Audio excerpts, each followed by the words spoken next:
I'm back. Now, darling, I may be a little on the tipsy side, but that doesn't mean I can't appreciate your efforts. No amount of pollen punch is going to stop me from expressing my gratitude to my favorite Nothing has changed.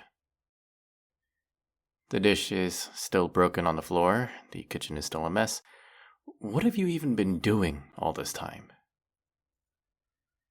Running from the books? Why would you need to? Oh, I know exactly why. You little devil. You couldn't help yourself, could you?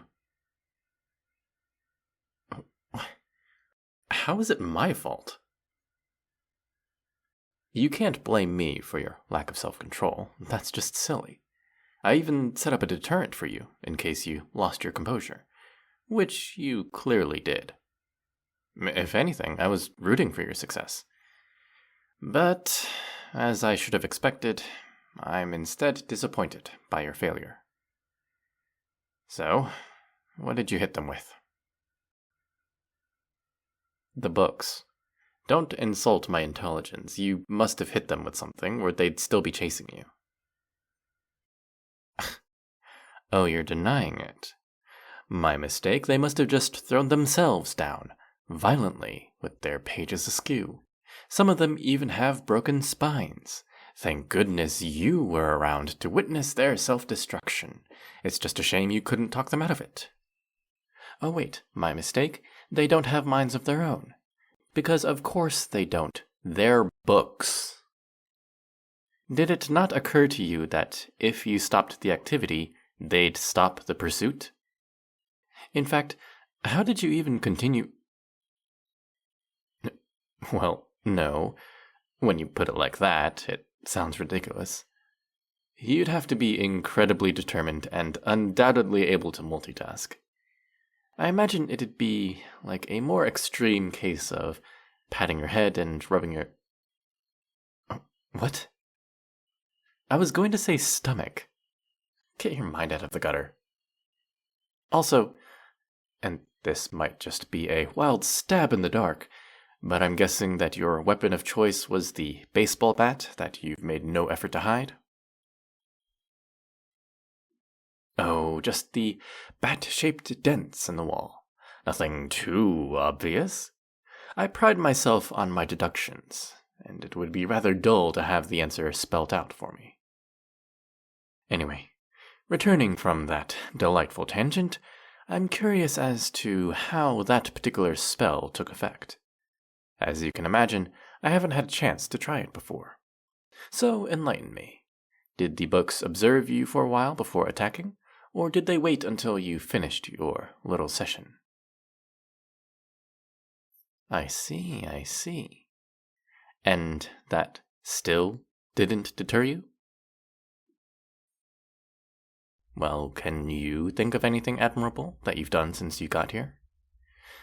You've tried to steal from me, broken my rules, my furniture, and my dishes, and you expect me to be singing your praises?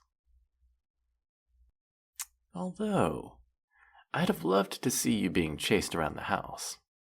We don't have television here, and my only entertainment has been ruined by a delinquent with a baseball bat. So... How about a reenactment? Put the bat down. You've done enough damage. I think it's only fair that the books get...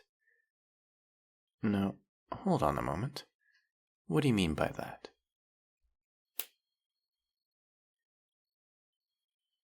You genuinely think I'd use the bat on you?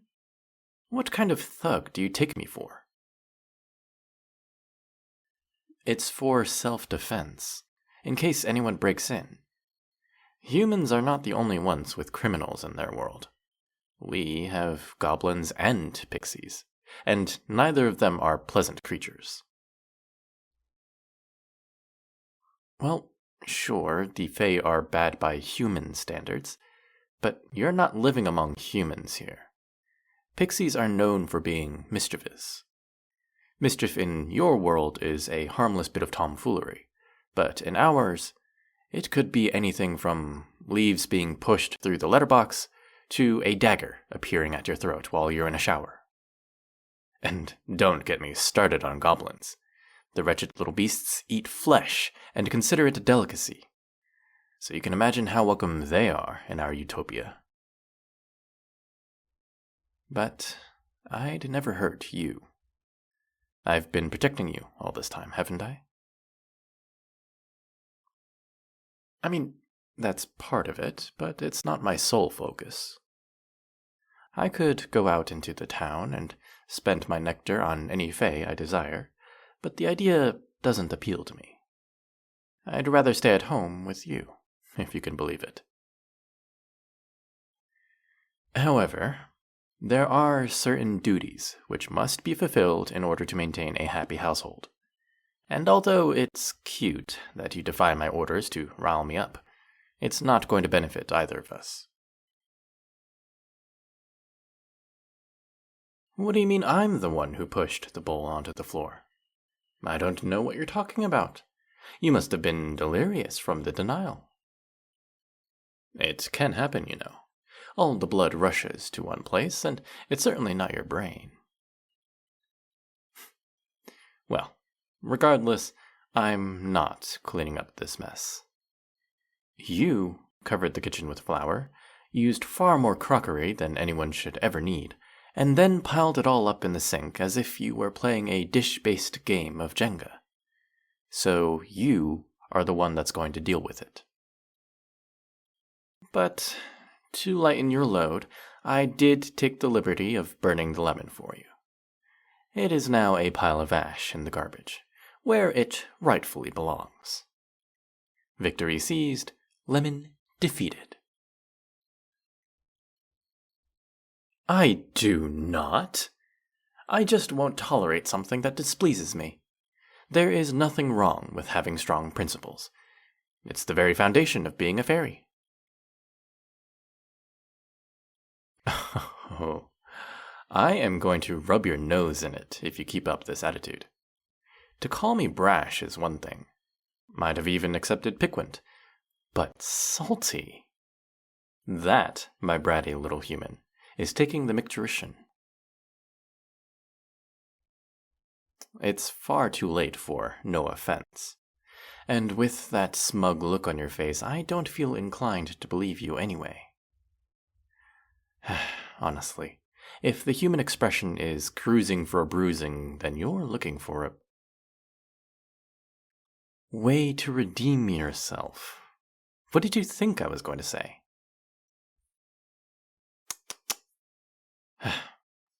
I can't believe you'd even suggest such filth. The thought hadn't even crossed my mind. Naughty human. You should go to our room and think about your behavior. But then I'd have to do the dishes, and that's out of the question. All right, I've decided. In order to make up for your wrongdoing, you're going to clean up the mess you've made and put the books neatly back on the shelf. I'd ask you to iron out their pages, but I prefer my tomes to be uncharred. Now get to it. No buts. It's bad enough that I'm having to repeat myself. This should have been done when I asked you to do it the first time. Don't think I've forgotten about the reason it wasn't. I'm adding that to your list of misdemeanors. When you're done, come upstairs, and I'll give you a thorough tongue-lashing. Or maybe I'll just tell you off.